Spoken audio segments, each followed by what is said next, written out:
Hello, everyone, and thank you very much for joining us today. Welcome to the International Center on Nonviolent Conflict academic webinar series. My name is Jake Fitzpatrick, and I am the Coordinator of Digital Initiatives at ICNC.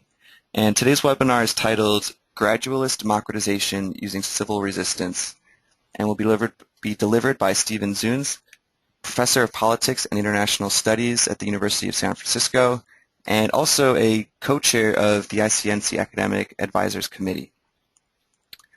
Today's presentation will be about 30 minutes in length, and afterwards we'll have about a 20 to 30 minute portion with questions and answers. And this will be facilitated by me. And during this portion, there's two ways to ask questions. The first way is if you have a microphone ready or a telephone ready, you can click the raise hand button, which you'll see at the top right-hand corner of your screen. And please do have your microphone ready if that's the way you'd like to ask your question, and I can unmute you. And the second way, if you don't have a microphone, is you can type in your question in the questions panel on the right-hand side of your screen, and I can read that out for you. And don't worry if there's any background noise where you are right now. Everybody's muted except for myself and our presenter, except in the case where I unmute you for the Q&A portion. And if you want to minimize your control panel for the webinar, just look for the red arrow at the top right-hand side of your screen, and that way you can make the PowerPoint slides full screen if you'd like to. And we probably won't have time for everybody's questions, but you can email them to us at webinar@nonviolent-conflict.org, and we will forward those along to Stephen. So now I'm going to hand over the screen controls to Stephen, and after which point I'll read a brief introduction of him.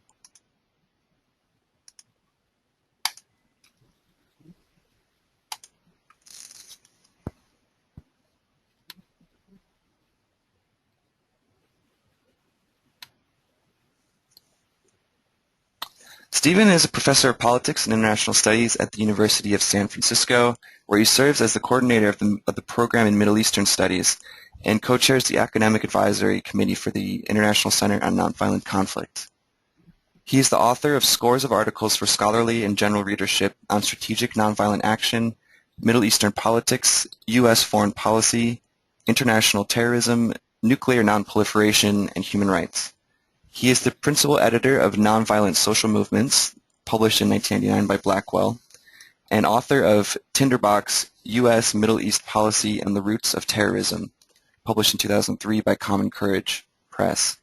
And he's also co-author with Jacob Mundy of Western Sahara, War, Nationalism, and Conflict Resolution, published in 2010 by Syracuse University Press.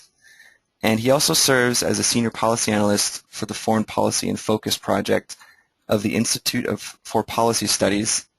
He's an associate editor of Peace Review and a contributing editor of Tikkun.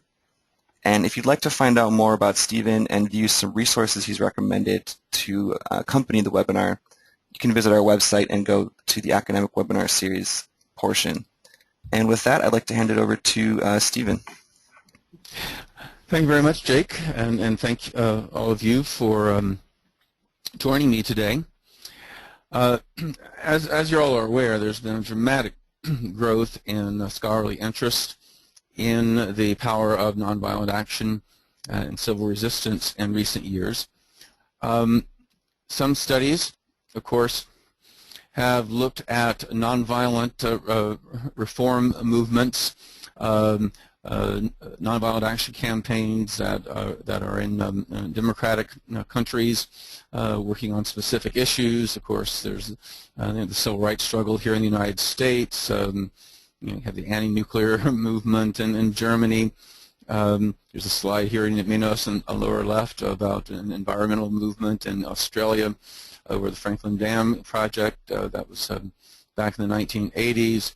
There's also a recent scene of Indian women protesting against rape. Of course, there's also the phenomenon of nonviolent revolutions, which has been my primary area of research. These are dramatic revolutionary upsurges of sometimes millions of people in the street that send dictators fleeing in the night. Here you see scenes from the Philippines in 1985, Czechoslovakia in 1989, Serbia in 2000, Tunisia in 2011. But what I've been interested about is this phenomenon of gradualist democratic transitions. That is, those that nonviolent struggles against autocratic regimes that fail to topple the dictatorship and revolutionary wave, but have succeeded in forcing a series of legal, constitutional, and institutional reforms over a period of several years, which eventually evolved into a liberal democratic order. Now, as with the more sudden and dramatic transitions, these more gradualist transitions have taken place across different regions and against different kinds of regimes. They have, and in many of these cases, you don't have a clear, discernible date where it went from dictatorship to democracy. It's a gradual thing. And some analysts have tended to mistakenly characterize the democratization process of these countries as top-down transitions, or focus almost exclusively on competing political elites rather than appreciate the role of civil society in enforcing these reforms. Among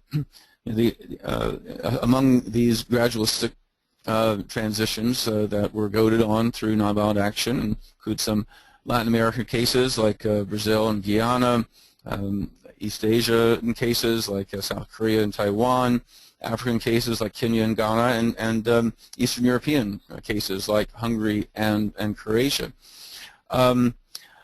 Today I want to look at 3 case studies from 3 continents, the ones that are highlighted here, Brazil, South Korea, and Kenya. Again, these were situations where the pro-democracy movement was not strong enough to bring down the regime, but the regime was not strong enough to defeat the pro-democracy movement. As a result, it could be argued that under such circumstances, a protracted struggle was inevitable. I want to start with Kenya. The end of the dictatorship in Kenya is seen by many Kenyans as the second liberation, after the liberation from British colonial rule in 1963. And while there are certainly quite a number of obstacles remaining that are holding back the full consolidation of democracy in that country, the largely nonviolent pro-democracy movement that emerged in Kenya during the mid to late 1980s against the dictatorship of Daniel Arap Moi, it failed in its goal to force his immediate ouster. Indeed, he was subsequently reelected twice and remained in office until 2002. However, the movement succeeded in building upon a series of minor concessions by the regime, which eventually added up to some pretty major changes in the country's political institutions and political culture. Indeed, I was doing some research there on the movement a year and a half ago, and a number of the people I talked to even said it was good they did it that way. They arguing that in too immediate transition, they might have fallen back into authoritarian rule, but instead the process actually strengthened civil society, and they used certain analogies, with making certain kinds of food. As someone used something about a certain kind of pottery, that it takes time to do it right, and that was kind of his perspective that they seem to have here. And what's interesting about Kenya is that there have been a number of countries where civil insurrections have succeeded in overthrowing a dictator while the regime remains intact. But in Kenya, in many respects, it was actually the other way around. I mean, due to a divided opposition, Moi was twice reelected by a narrow plurality, but the mobilization of popular forces resulted in less repression, more political openness and accountability, and it eventually forced him to step down. But and again, this is so civil society remains strong despite the election a couple of years ago of the ideological successors of the old regime, and there are still ongoing threats and harassment of some dissident groups. But there's no turning back. They're quite confident that democracy is here to stay in Kenya. just to give you a brief history, when the founding president, Jomo Kenyatta, died in 1978, he was succeeded by Moi as vice president. There was some initial hope for liberalization, some political prisoners were released, and some other reforms, but the debt crisis prompted the International Monetary Fund to and other international leaders to impose structural adjustment programs, which led to widespread economic hardships, and there were demands Kenya abandon its neoliberal economic policies, and as this movement grew up, the regime cracked down. And one of the big issues was that it remained a one-party state. The Kenyan African National Union, or KANU, was the only political party. The first major focus in this stage of the struggle involved a repeal of Amendment 2A of the Constitution. That's the one that Kenyatta added after being in power for a while, that imposed one-party rule. It started with protests at the major university in Nairobi in 1985. It was brutally suppressed. There was another series of demonstrations in '87. More significantly, there were over 100 strikes by trade unionists around the country. But the most significant part was the decline of the perceived legitimacy of the government. In the March 1988 parliamentary elections, which again, of course, is composed only of candidates from KANU, the ruling party, 87% of the voters boycotted the polls. And this, along with the protest, put the regime in a quandary.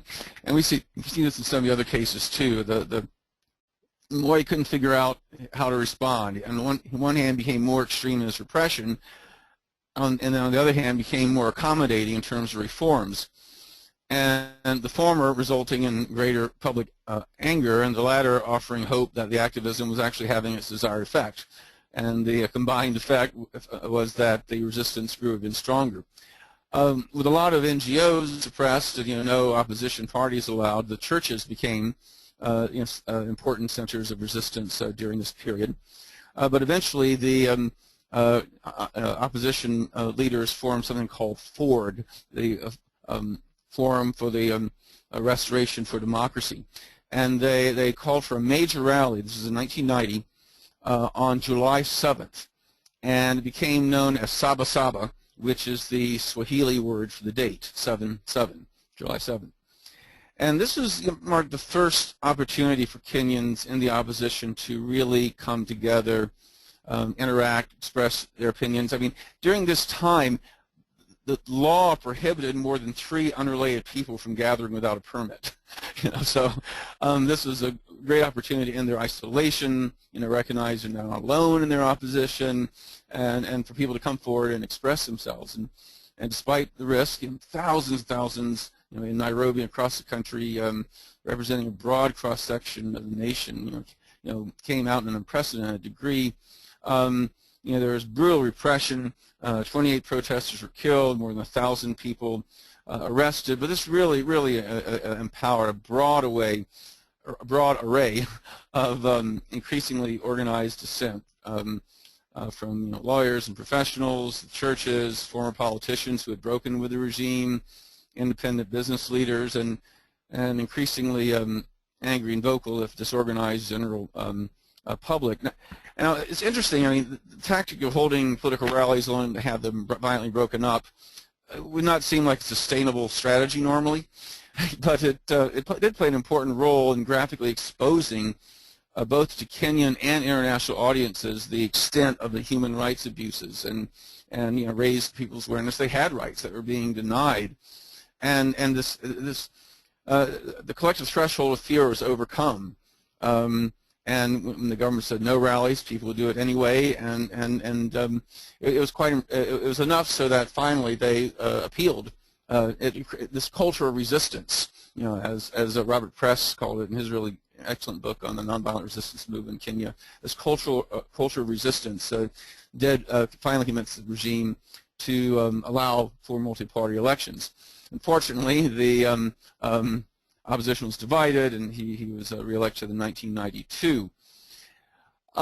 Now, despite there now being opposition parties and the emergence of NGOs, there was a recognition that there would be little substantive change if the same laws and the same constitution was in effect.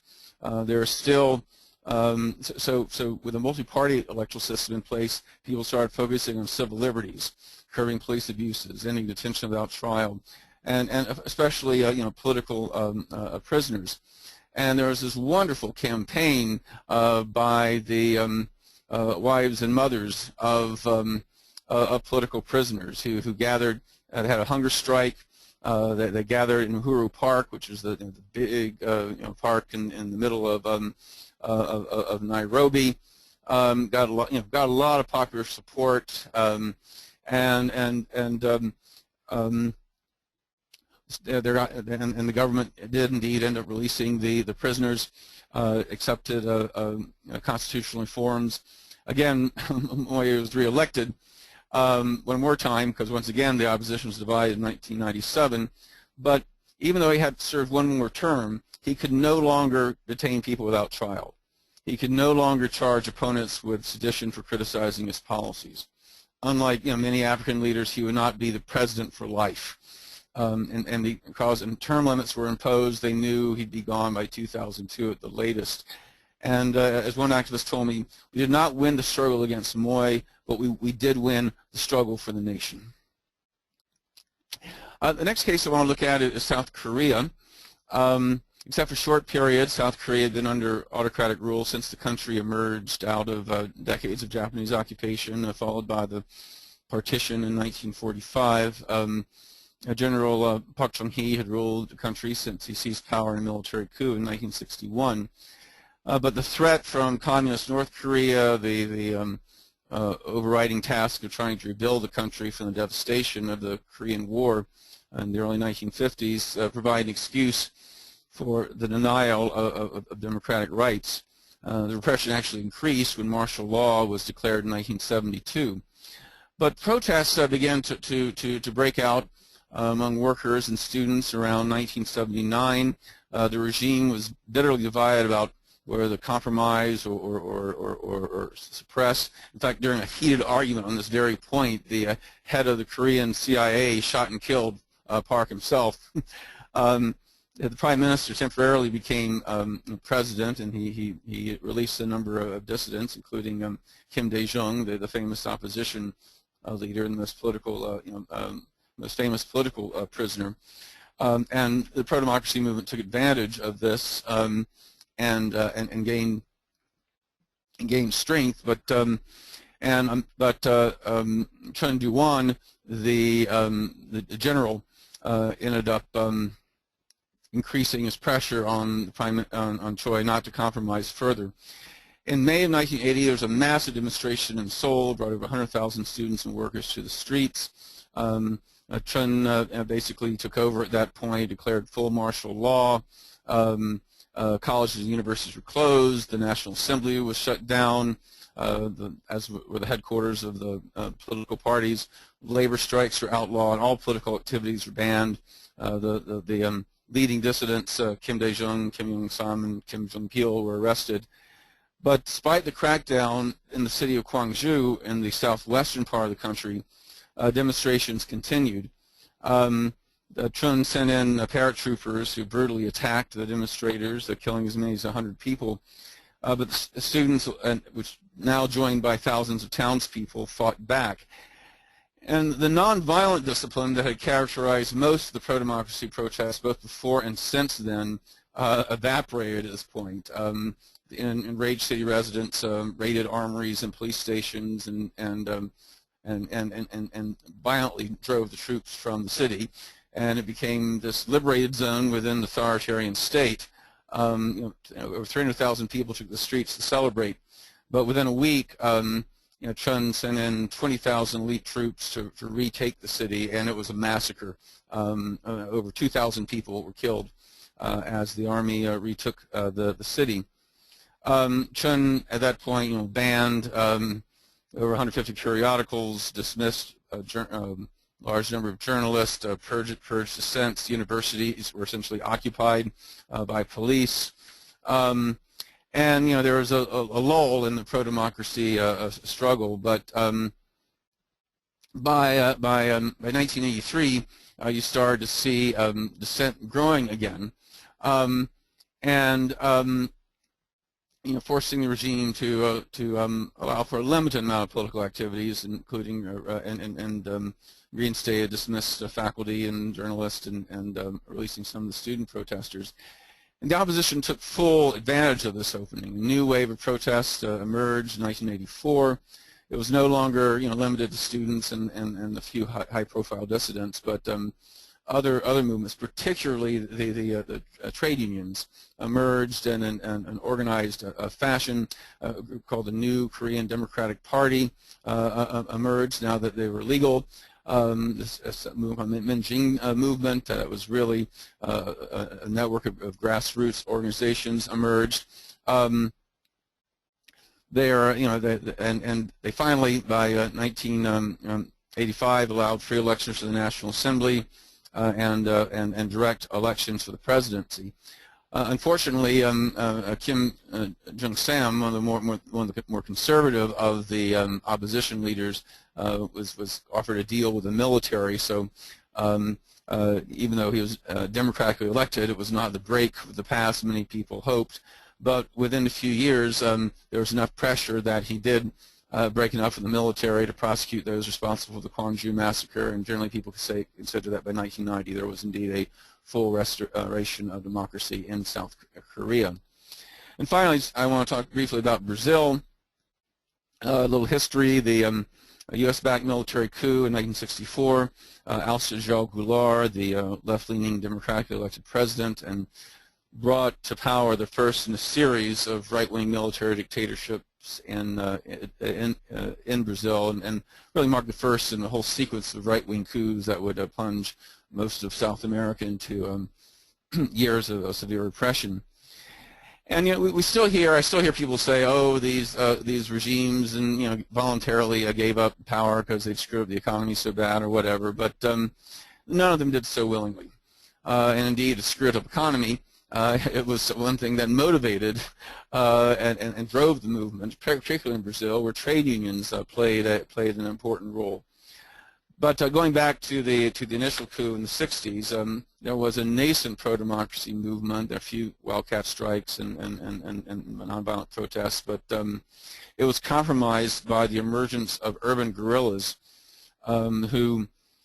whose efforts largely centered on bank robberies and kidnappings and things that really didn't go over well with the public, and of course gave the regime an excuse to get away with massive repression and torture and all these brutal human rights abuses that continued. And by 1974, the armed resistance had been completely destroyed.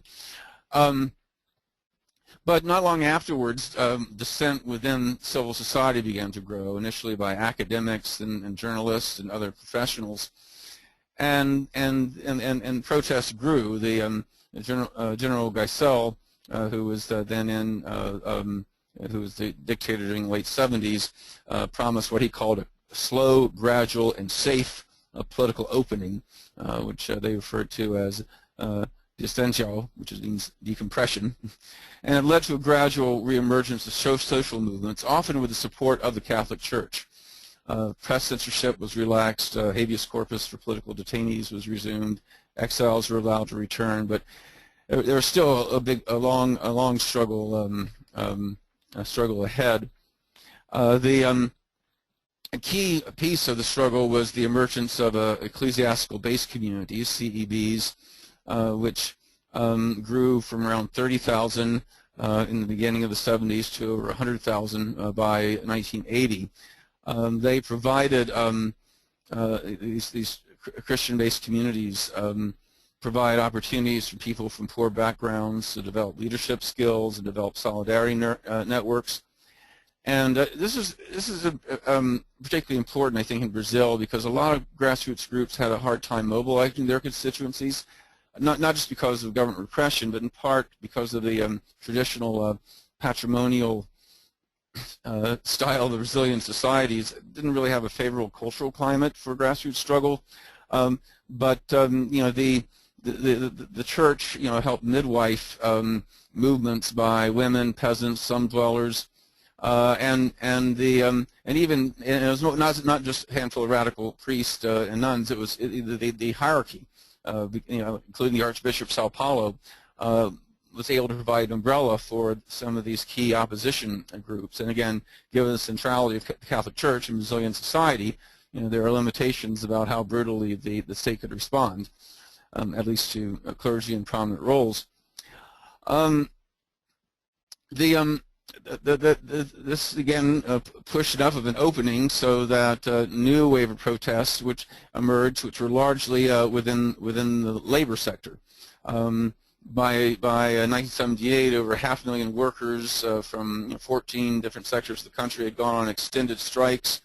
Workers in schools, hospitals, banks, and public services. In 1979, there was an even larger wave of strikes. Over 3 million workers participated. And the churches, even cathedrals, opened their doors for labor activists when their union halls were raided. And we're not just talking about industrial workers. We're talking, and white-collar workers were part of it as well. State employees, teachers, bank employees, non-managerial positions, and even in the agricultural sector got involved. These were often initiated by unofficial younger leaders, not necessarily the official top labor people. I mean, Brazil's always had a high level unionization, but it was kind of on a corporatist model, which it was usurped by the regime. But by the end of the 70s, more than a quarter of the unionized workers had become part of this new and more radical democratic syndicalism. And they realized that the regime could no longer control the workers, and they started demanding that they negotiate with their employers rather than the state, and then the leaders of the business community started realizing that the strikes are impacting them economically, and they joined the pro-democracy movement themselves, realizing that they had a stake in the change as well. And one of the big pushes was for direct elections.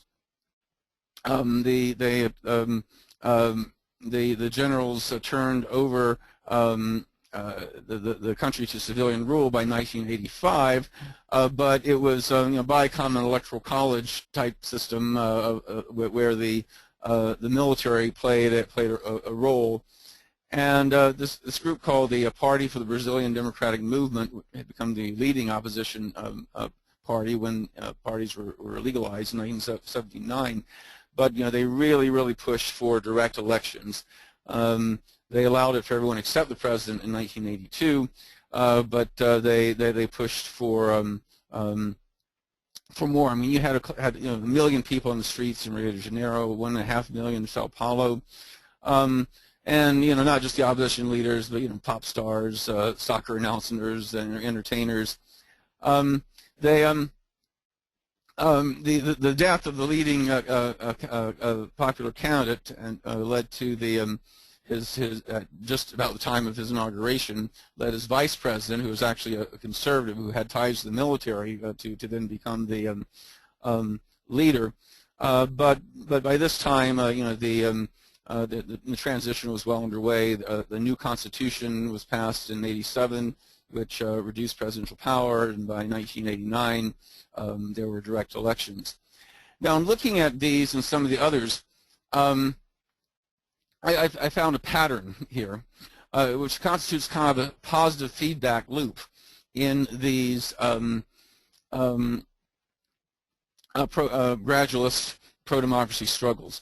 You have these nonviolent resistance campaigns, which are able to create certain structural opportunities that can lead to electoral reforms and therefore electoral gains. Even if the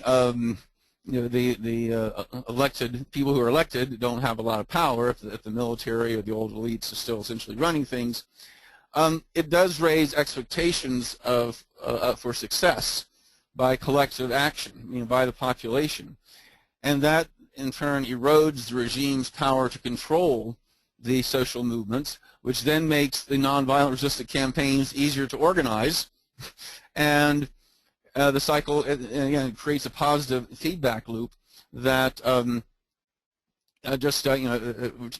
which has the momentum to bring real change, albeit over an extended period of time. I mean, it's kind of like there's a lot of debate about we're hearing this debate in Burma right now. Where a couple of years ago the regime finally let Aung San Suu Kyi out of jail, allowed some opposition people some seats in parliament. There's been some liberalization, and a lot of the activists are really skeptical of this for good reason. But what I found is that even if they give you just a little slice of a political space, that the key is to fill it as much as you can, and then just push out to try to get to try to create a little more, and then once you get a little more, fill that space and push even further. But in looking at these three cases in detail and looking at some in less detail, I came up with 4 variables for success, and I think I'll end by reviewing these. One is effective organization leadership. These movements appear to have been structured enough to provide the necessary leadership, discipline, organization, strategic coherence, etc., to be effective in the face of repression, but decentralized enough so that the arrest or killing of key leaders would not cripple the movement. In Kenya, it was respected clergy, largely lawyers, parliamentarians, other civic leaders who, through a number of ad hoc organizations, eventually formed FORD. In Brazil, it was the trade unions and the Catholic Church.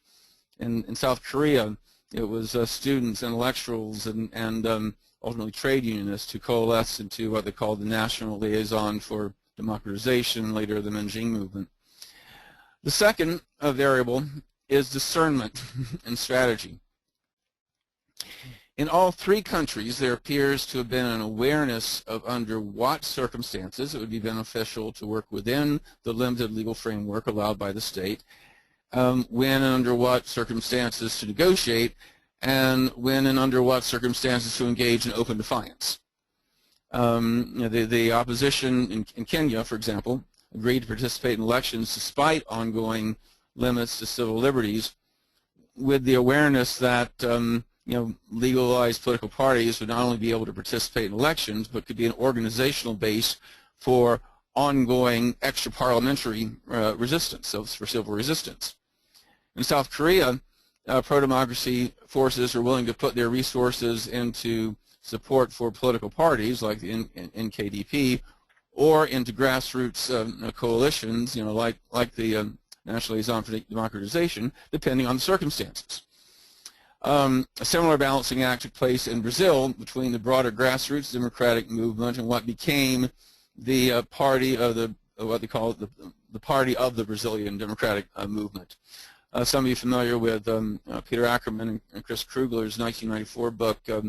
They made a very convincing case about the importance of developing clear political goals, followed by the development of specific campaigns and tactics designed to achieve short-term, then medium-term, and then long-term goals. And I think these cases are a very, very clear illustration of this point. The third variable for success, I would argue, is coalition building. In each of these countries, the pro-democracy resistance demonstrated an ability to build broad alliances among disparate sectors of the population, united in a common goal, despite efforts by the government in the transition period to divide and co-opt certain segments of the movement. This included a willingness for different segments of the movement to play complementary roles within and outside the established political order. So while the Brazilian opposition maintained a stronger grassroots orientation, all 3 of these countries witnessed a close collaboration between opposition political figures who are in leadership and were in elected roles, and the base of the resistance movement, bringing in the churches, workers, students, professionals, and other sectors. And finally, of course, there is nonviolent discipline. We've seen this in these other pro-democracy struggles and reform movements, et cetera, as well, that much of the success rests in the ability to maintain a nonviolent discipline in the sectors engaged in active resistance in order to broaden support for the movement, sow divisions within the regime and security services, and deny the regime an excuse to slow or reverse the reforms. And so with the exception of that small urban guerrilla movement in the late 60s and early 70s in Brazil, and the latter phase of the Kwanju uprising in May of 1980 in South Korea, the opposition in all three countries rejected the use of arms. I mean, there was some rioting and other non-lethal episodes of violence in all three countries, but the resistance was overwhelmingly non-violent in orientation, and that definitely paid off in allowing the movements to grow and eventually win. So that's all for my prepared comments, and I'm happy to open up for questions. Good, Stephen. Thank you so much. Really fascinating presentation. It's a lot of these times they don't get as much attention as these more spectacular, massive protest movements where sort of change happens over a period of days or weeks. So very good to hear about these. And I'm joined by two colleagues, Maciej Bartkowski and Cassie Balfour, and we're actually doing a live tweet of this as well. So if you join us on Twitter at NVConflict or search for hashtag ICNC webinars, you can see some tweets on there and also ask us questions alongside the other two ways you can ask, which is either by raising your hand and having your microphone ready, or by typing in your questions. And we're already getting a lot of questions so far, which is great. But just to start it off, to kick it off, I wanted to ask Stephen, it seems like each of these kind of had a turning point, especially Kenya, around when there was a violent repression by the government. And following this, you tended to see sort of, as you mentioned in your list, a push for direct elections or a push for constitutional changes. So I was wondering, how are these movements able to maintain their momentum in the face of these violent crackdowns?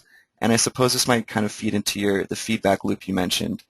But yeah, I think that was key, and all of these, of course, experienced lulls. Following certain waves of repression on one hand, or when there was an electoral campaign and people tried to work within the system, but eventually people found that, hey, working the system is not enough. We also need to be complemented by the nonviolent resistance that would send people out in the streets again. Indeed, you have that the famous phenomenon of rising expectations that social scientists have shown can often give a movement momentum, and of course the repression can sometimes temporarily set back the movement. We have, of course, the backfire effect, and that can get people riled and organizing as well. But one thing about these protracted struggles is that people see the overall trend, and people generally figure out pretty early that they're in there for the long haul. It's not like some movements that have the pretense, oh, we're going to bring down the regime tomorrow, and when they're suppressed, they get disillusioned and give up. I mean, Tiananmen Square is the obvious example of this. But I think the very fact they do have a longer range view and know that this is going to be a protracted struggle, I think makes it possible for people to continue even during the hard times. great, thanks. Let's go to some of the people who have been listening along. We have a lot of write-ins, but I'm going to start out with Margaret. Margaret, go ahead and ask your question. Of the four variables for success, which is the driver of the four variables? Would you suggest that the effective organization leadership the driver for the other three? Number one. You know, they all all interact, you know, with the other. I mean, like every single piece is important. I mean, I think what's interesting is that, you know, a lot of these movements started rather spontaneously. I mean, initially didn't have a necessarily effective organization and leadership, but they emerged in the course of the struggle as it grew. You know, the coalitions came together, and the nonviolent discipline in the face of repression, you know, helped bring in more people who might not have been part of it otherwise, who emerged into leadership. So again, they really did they really do play off on each other. The second question, did the leadership that emerged, did they seem to have greater skills on strategic thinking and planning than maybe other situations that you have studied on nonviolence? You know, not necessarily. And what's interesting is that often that some of the initial political leaders, the opposition leaders, were not particularly effective strategic thinkers. I mean, they naively did think that they would you know, be able to advance by simply you know, playing along with the regime if they gave them a little bit. And it was the grassroots that kind of pushed them. Come on, guys, don't be naive. You know, we need to continue the grassroots struggle as well. And indeed, we saw how, you know, that you know, in Kenya they were able to split the opposition, and in South Korea they were willing to co-opt one of the leaders, and it was really, frankly, the grassroots that kept them honest. Thank you. Thank you, Margaret, for that. Next up we have Malik. Malik, can you ask your question?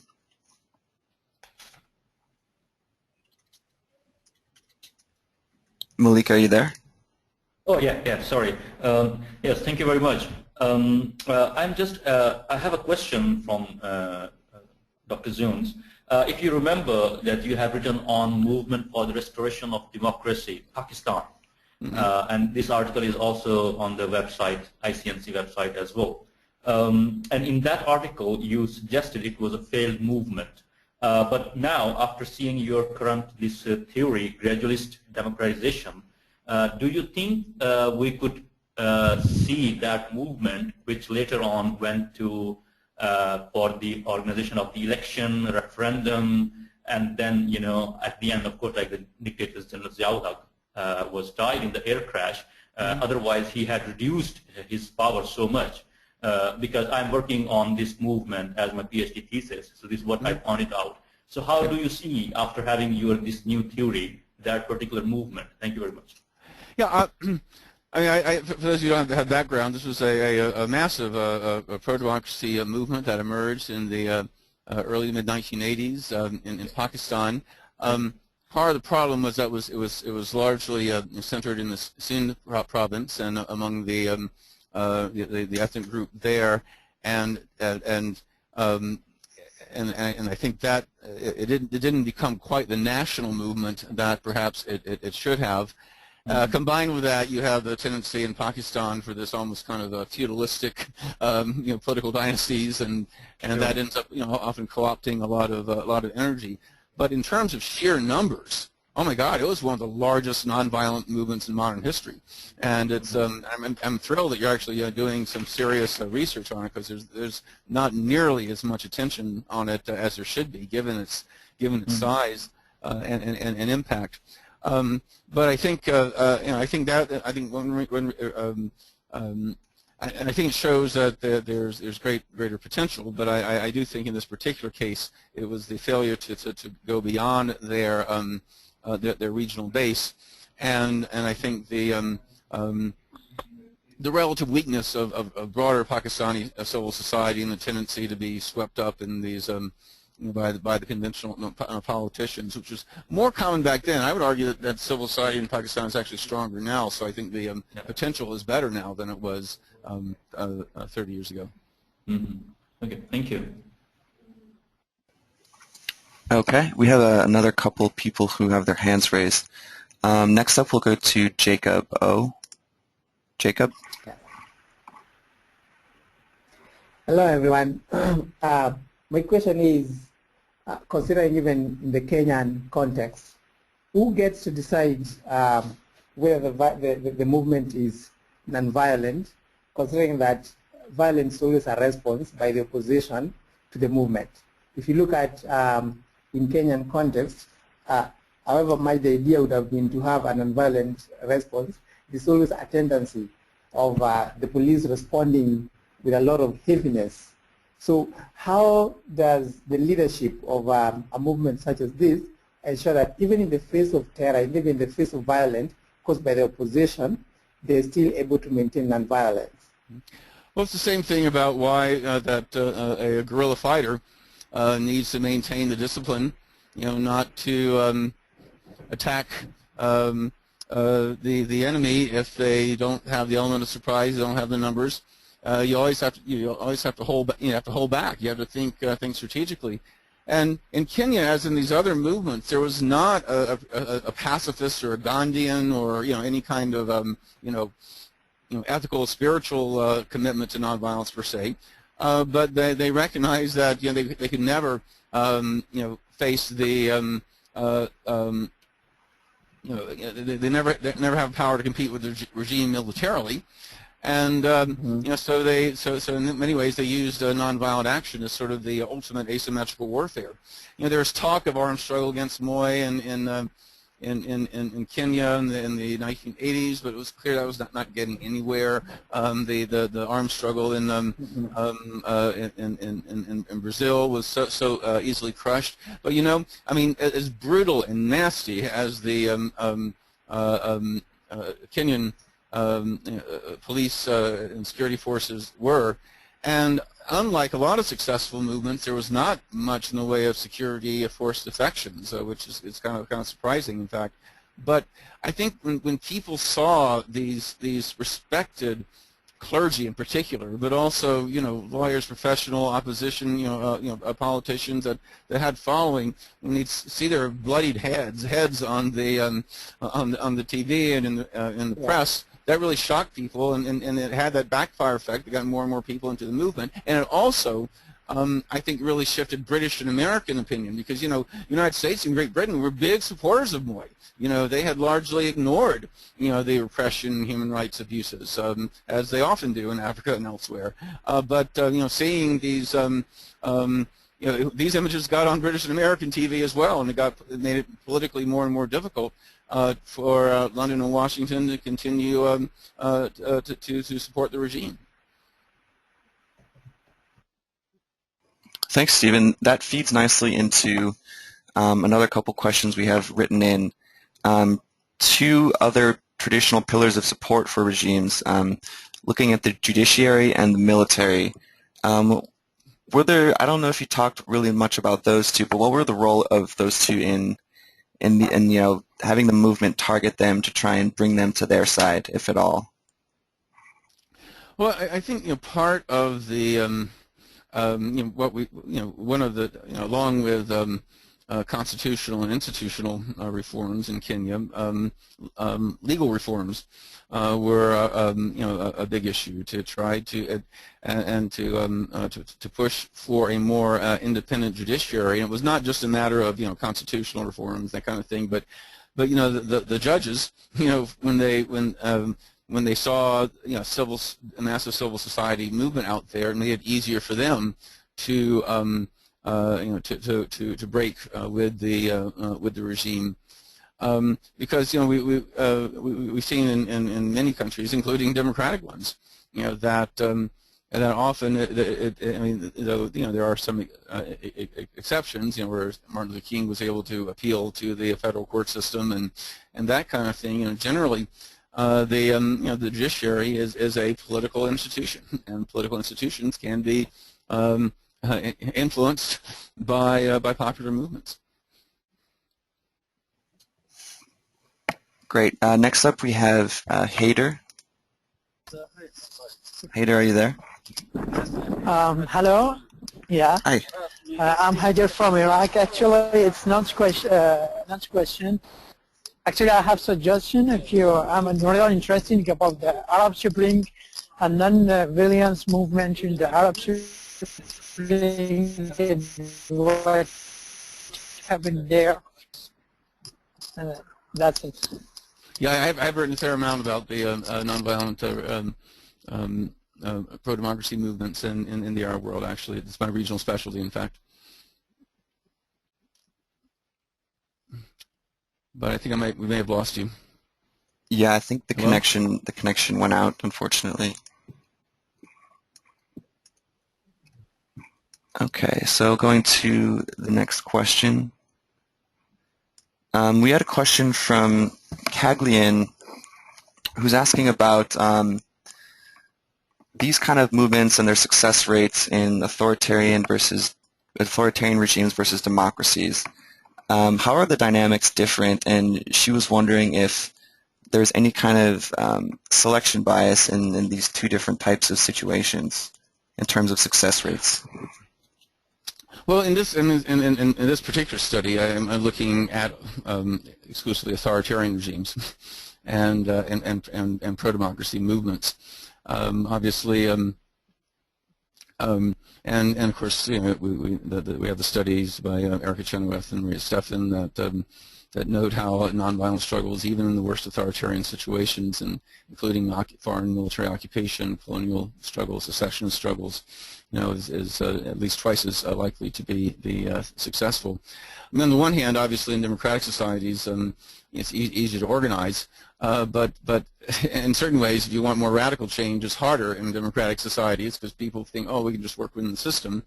When even in democratic societies, not the least of which is our own, the system tends to be, democratic tends to be rigged in favor of the wealthy and powerful. So you know, there's not many examples of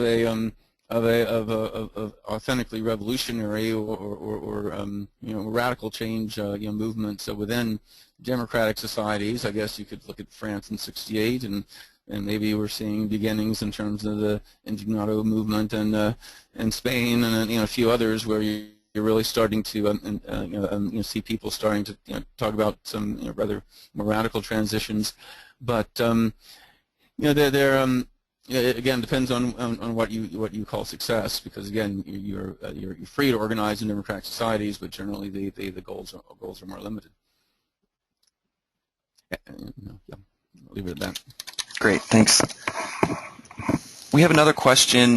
This is quite specific about the type of organization of movements. So Michael was wondering if you could comment on any tension between bottom-up or participatory democratic organization for a movement versus top-down or command and control organization, and any kind of perceptions or input on these two different types of approaches in this context.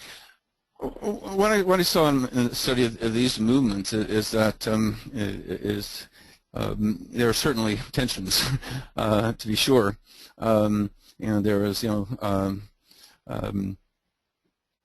concerns of like co-optation of those who were willing to work within the system, given their very limited openings, and there are concerns by those who the more elite oppositionists, the grassroots, who are going to stir things up and give the regime an excuse to crack down, and they'd lose the limited gains that they made, and I mean, and so in all three of these there are definitely divisions. As there are in most movements, but by and large, and this goes back to some of the variables of success, is that they, and I think what made these particular cases so jump out at me was that despite these tensions, there's a degree of complementariness about it. That they realized they actually needed each other. So as much as they sometimes did not trust each other, they realized they did need people who were in the parliament, who were negotiating with the powers that be, but the people who are in the powers that be knew they wouldn't have any clout unless there was that pressure from below. Mm-hmm. Great, thank you. And we have a couple people who are interested in some movements that have been going on recently in the news. Particularly, Alexandra is listening with some students who's wondering about the movement for democracy in Hong Kong. We have Ahmed, who's looking at the movement in the Maldives and then their ongoing struggle. And we also have Natalia, who's looking at the struggle in Russia, in particular, how a lot of activists have had to leave the country in order to try and push for change on the inside. So I'm wondering how to categorize a couple of these different cases, and if there's any way to tell, if they're anywhere on that feedback loop, or if not, how do they push themselves into that feedback loop to get to lose that, that sense of fear? Well, to be honest, I'm not familiar enough with any of those cases to really to provide much in the way of insight. But I think I think that the cases that I have looked at can be useful for those interested in those movements to study them in more detail, find out the similarities and differences, and learn from that. I think there's this having seen cases like Philippines, Serbia, Egypt, Czechoslovakia, places where you have millions of people in the streets, and forcing the dictator to flee within a matter of weeks. I mean, I think sometimes people get an unrealistic expectation about the nature of struggle, and how long it often takes. Also, I think because some of these transitions end up being kind of nasty, both in terms of the counter-revolution in Egypt, but also, in places like Libya and Syria, where they descended in the civil war, and there's a lot and there's chaos. That there are a lot of people who might want change, but they're a little nervous about trying